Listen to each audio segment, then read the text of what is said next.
Oh yeah, moussaillon.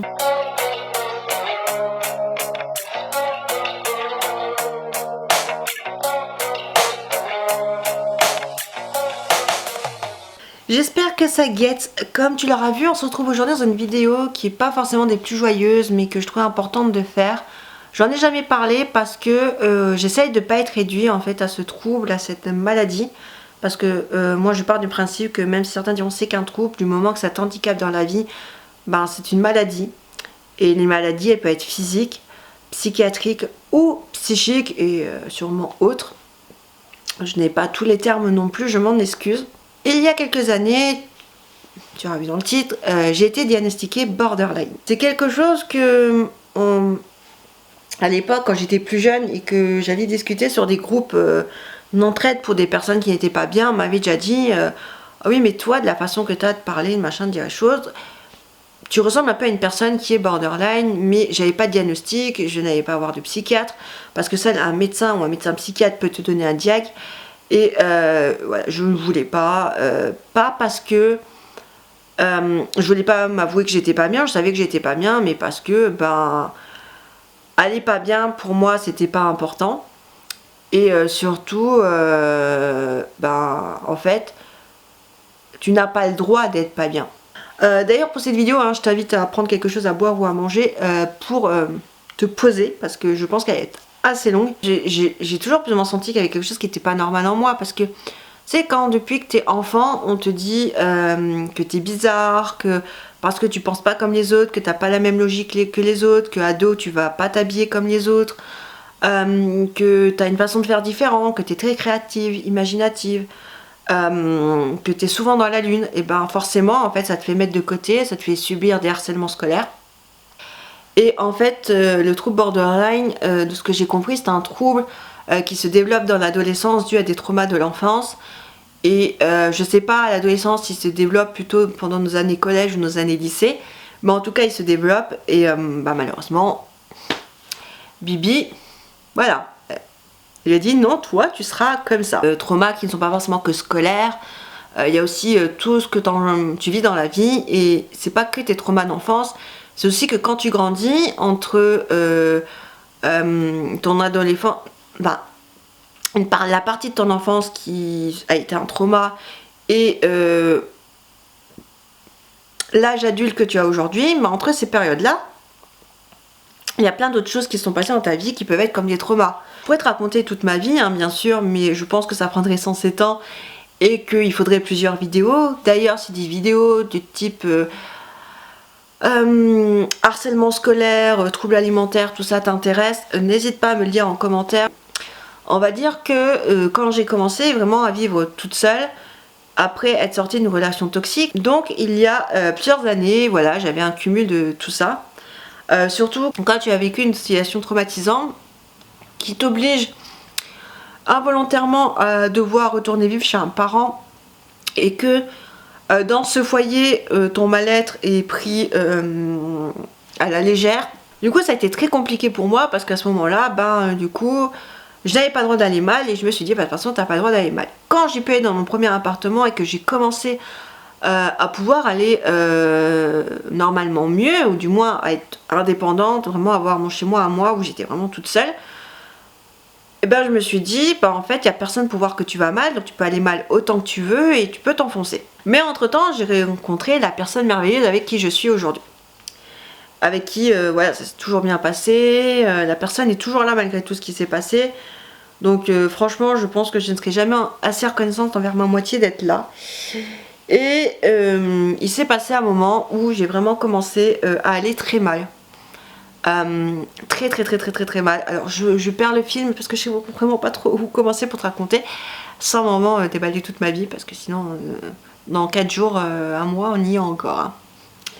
Donc j'ai commencé à aller vraiment très mal à ce moment-là. Avec ma moitié, nous vivions ensemble et ma moitié travaillait, et du coup à ce moment-là, quand ma moitié rentrait du travail, je ne me levais plus du lit. J'avais passé la journée au lit, mais pas parce que je suis fainéante, juste parce que je n'avais plus envie de rien. J'avais plus envie d'avancer, j'avais plus envie, j'avais plus goût à la vie en fait. forcément, ben, je me levais plus, je m'occupais plus de moi. Voilà quoi, je passais mon temps alité à espérer que la mort vienne me prendre quoi. Quand on arrive à là, c'est très grave. Je ne sortais plus. La seule chose que j'arrivais à faire, c'était quand j'avais pas le choix d'aller à un organisme pour régler un papier en urgence, ben j'y allais parce que ben t'avais pas trop le choix, hein, sinon tu te retrouvais à la rue. Donc ben forcément j'y allais. Et la seule chose que j'arrivais toujours à faire, même au plus profond de la dépression qui était devenue une dépression sévère, j'arrivais à faire à manger parce qu'il n'y avait que moi qui faisais à manger et comme ma moitié travaillait, c'était à moindre des choses que quand même je fasse à manger. Il faut savoir que ça fait plusieurs années que j'étais sur un groupe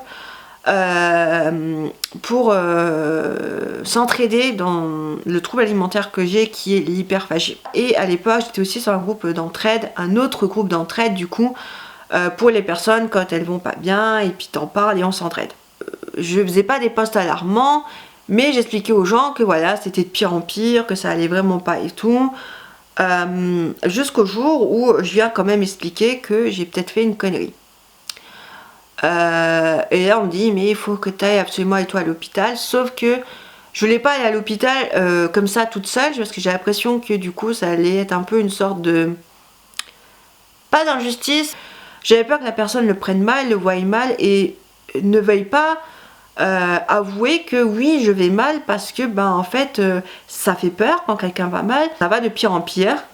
Et là je discute avec une autre personne sur un autre groupe d'entraide où j'étais, donc pour mon trouble alimentaire, qui n'allait pas très bien non plus à cette période-là et qui me dit que bah, en fait je vais vraiment mal, qu'il faut que je prenne conscience que je vais mal et que peu importe ce que pense ma moitié, c'est l'hôpital. Je dois aller en hôpital direct. Là je ne cherche pas à comprendre, je vais aux urgences et point.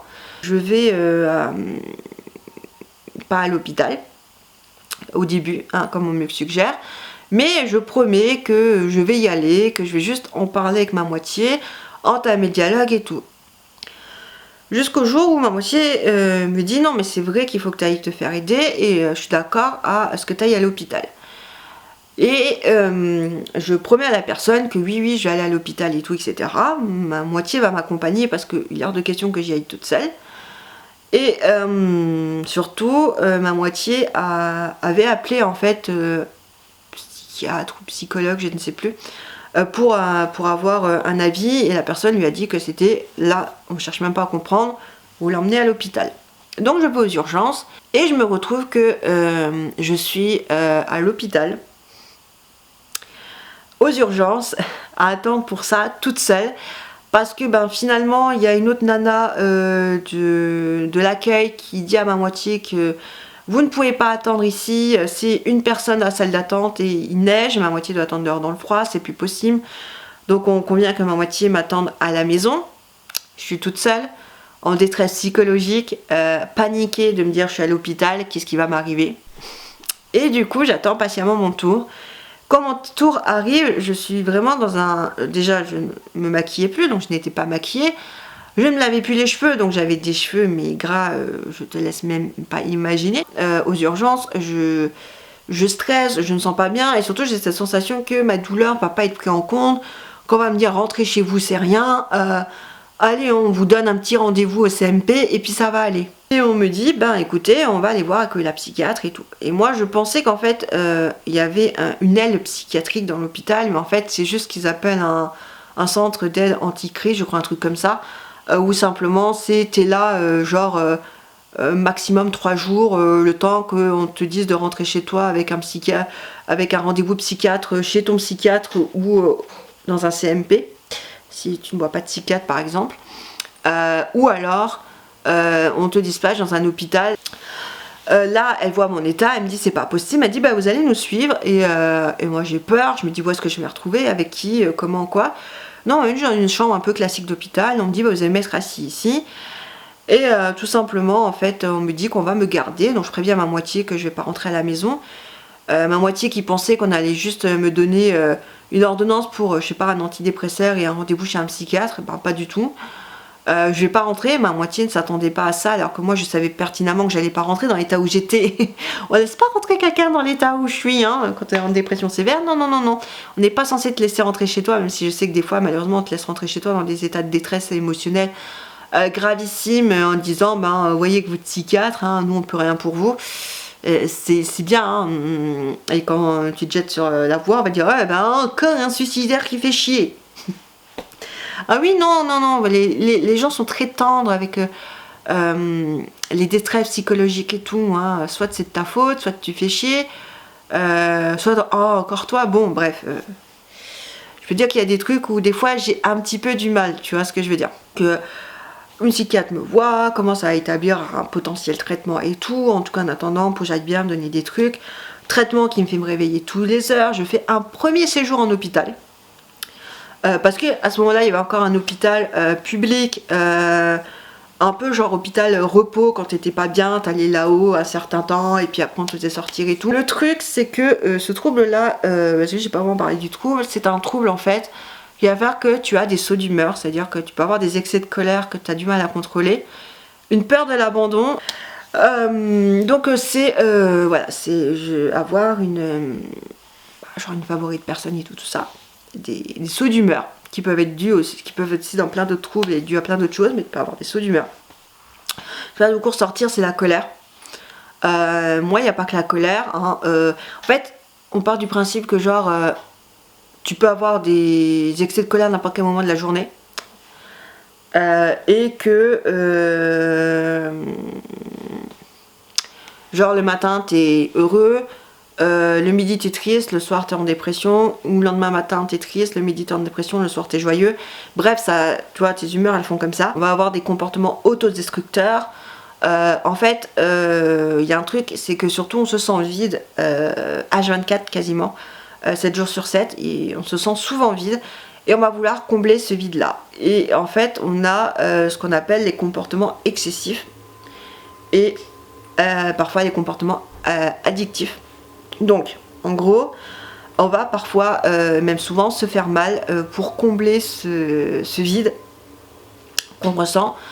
Mais on va aussi souvent être amené à se faire mal, s'auto-faire mal. De façon, voilà, c'est pas joyeux, mais ça arrive de passer par là.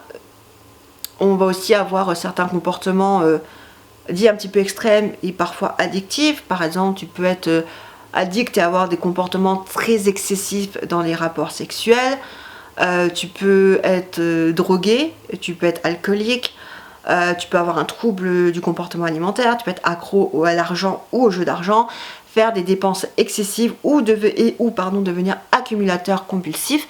Moi j'ai été justement acheteuse compulsive et accumulatrice compulsive. J'essaie de ne pas être accumulatrice compulsive et c'est ce qui fait que tu vois souvent des vidéos de tristes parce que j'ai un passé d'accumulatrice compulsive, donc j'essaie de m'en détacher. Il y a du coup les troubles alimentaires, comme par exemple l'anorexie, la boulimie et notamment l'hyperphagie dont je suis atteinte. Et une des choses que je vis le plus ces derniers temps et qui me les brise, c'est ce qu'on appelle la dépersonnalisation. Alors en gros, comme certains l'expliquent, c'est que la dépersonnalisation, qui est aussi valable dans d'autres pathologies, c'est que tu as cette sensation de vivre ta vie à travers un autre corps. Moi, c'est totalement autrement que je vis ça. Donc je suis pas sûre 100% que ça en soit, mais en tout cas c'est très impactant et pour moi ça en fait partie. C'est que je vais avoir des absences mentales. Dans le sens où je vais être, comme dirait-on, dans la lune, parce que ça j'ai entendu toute ma vie, ah, t'es dans la lune, t'es ailleurs, reviens sur Terre, elle est où la planète Mars? Oui, hein, voilà. Joyeux.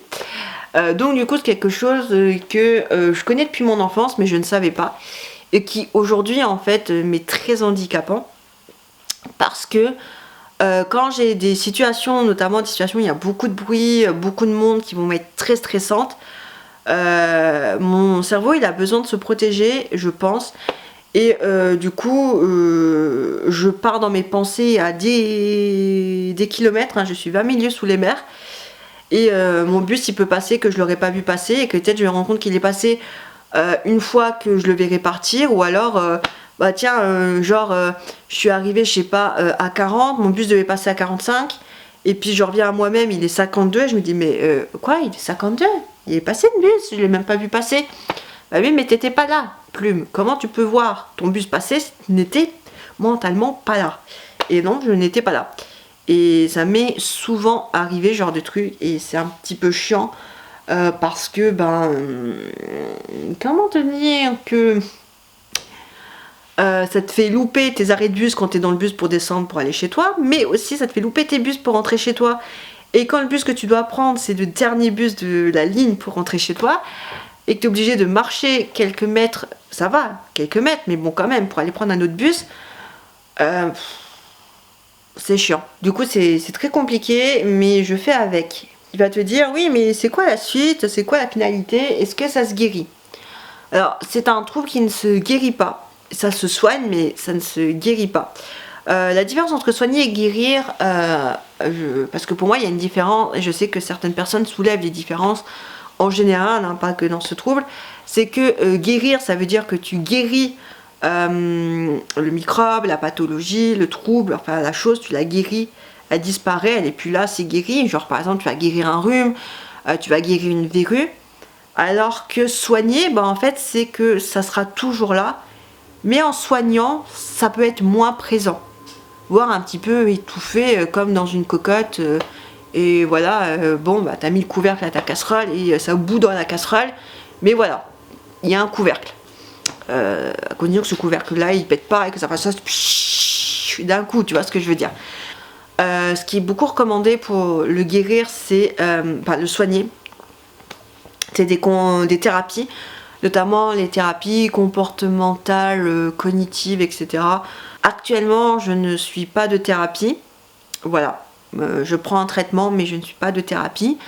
Parce que c'est des choses qui, malgré plusieurs années, n'ont pas encore été mises en place. Mais j'ai aussi prévu de beaucoup travailler sur mes traumas par moi-même. Je ne veux pas dire que je vais m'auto-soigner ou m'auto-guérir, loin de là. Mais j'ai déjà fait un premier pas par moi-même pour me soigner moi-même, tu vois, soigner mon être ou l'enfant qui est en moi, tu vois ce que je veux dire. J'ai prévu de traiter avec moi-même plusieurs sujets afin de pouvoir justement faire le ménage sur des traumas, faire même si je sais que ça se fera pas comme ça, mais voilà, j'ai prévu vraiment de faire plein de choses là-dessus. Actuellement, si tu veux savoir, ça va très bien. Ça va faire plusieurs mois que voilà, j'ai pas eu de dépression, j'ai eu des coups de mou, néanmoins, j'avance. Et c'est déjà à mon pas, j'ai envie de dire, d'avancer, ne serait-ce que pour moi-même. Et puis surtout, j'ai de la chance, c'est que je suis très bien entourée. Parce que comme je te le disais au début, j'avais un peu peur, ma moitié, et puis surtout tu te dis que quand il t'arrive quelque chose comme ça, les personnes souvent elles lâchent, et ma moitié ne s'est jamais dit je vais partir, ma moitié a décidé d'être là, même dans des moments très compliqués et traumatisants, ma moitié a été là. Cette vidéo a été peut-être un peu brève et mal construite, et je m'en excuse, mais j'avais envie de te parler de ce que j'avais, de pourquoi aussi je suis d'une certaine façon dans certaines vidéos, parce que peut-être c'est un peu plus clair pour comprendre et c'est un peu plus simple aussi des fois pour expliquer dans des vlogs. J'espère que cette vidéo t'aura plu et aura pu t'aider ou aura pu t'informer un petit peu. Si tu veux d'autres vidéos sur le sujet ou sur des choses que j'ai vécues ou me poser des questions, pourquoi pas faire une petite FAQ aussi sur le sujet, ça peut être intéressant, n'hésite pas à me le dire en commentaire. Sur ce, nous on se retrouve bientôt dans une prochaine vidéo, espérons-le un petit peu plus joyeuse. En attendant, profite bien de la vie, éclate-toi bien. Bye!